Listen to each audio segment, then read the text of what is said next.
All right, this is geometry, NTI day 11, sine, cosine, tangent. We actually did this last year in Algebra 1. It was one of the last things we did. And I think right before Christmas break, I had like 2 days to kill. And I think we might have done a little bit of it then. So it's actually supposed to be new stuff. Like it's actually chapter 9 in your textbook. But I think we already spent just a little bit of time covering it, so this shouldn't be too bad. You should have heard of all this stuff before. So sine, cosine, tangent. It's talking about right triangles, and it's talking about labeling the sides, okay? So the one rule that you always have is the hypotenuse has to be the longest side, no matter what, okay? Any right triangle that you have, the hypotenuse has to be the longest, okay? That means the side across from the right angle is the hypotenuse, okay? Now, the other two, we also call the other two legs, okay? And they depend on which angle you're looking for. So we're going to call one of them the opposite and one of them the adjacent. Okay? So one of them's the opposite, one of them's the adjacent. So, and it depends on which angle you're looking for. The adjacent angle touches the hypotenuse and the angle you're talking about. So if I had this as A, B, and C, okay, and I wanted to label the triangle with respect to B, okay? Well, that's the hypotenuse, it doesn't change, it's always the same, okay? Well, the other side that's touching it, so this is angle B, well, it looks like if I draw that little thing, it touches that side of the hypotenuse, and this one, it's the adjacent, okay? With respect to angle B. That means the one that's not touching it at all is the opposite, okay?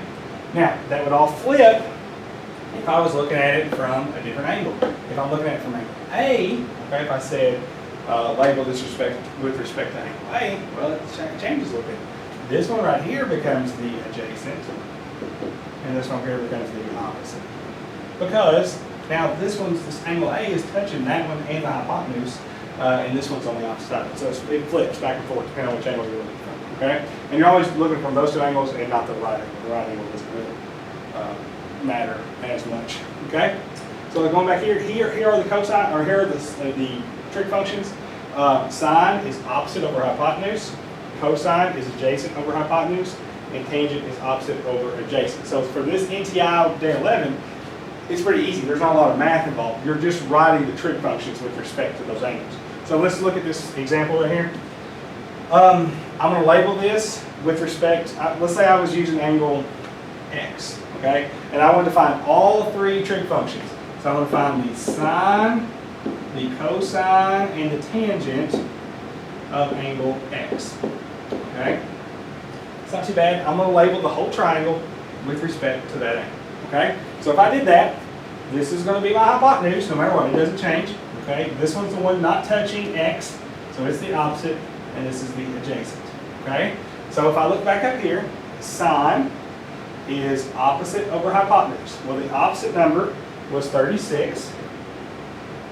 The hypotenuse was 39. That's my answer. And I'm not even going to worry about reducing it right now. I'm just going to leave it like that. Okay, that's fine with me. The cosine is adjacent over hypotenuse. So adjacent in this case was 15. Hypotenuse was 39. So it'll be 15 over 39. And at the bottom one, the tangent of X. Tangent is opposite over adjacent. So it's going to be 36 over 15.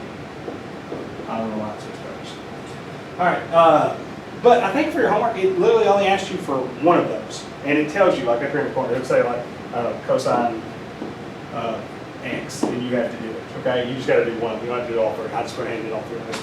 But remember, if I was doing all these for the other one, for the other side, for y, if I was doing the sine of y, the cosine of x, and y. Cosine of y and the tangent of y, it would change, okay? Because I'm looking at it from a different perspective, okay? They would be different. The opposite and the hypotenuse would flip in all of them, and the tangent, or the hypotenuse would stay the same, okay? Opposite and adjacent would flip, hypotenuse would stay the same. All right, so you have done this before. It shouldn't be super new. It shouldn't be super hard. There's not really a lot of math. You're just kind of labeling parts and putting in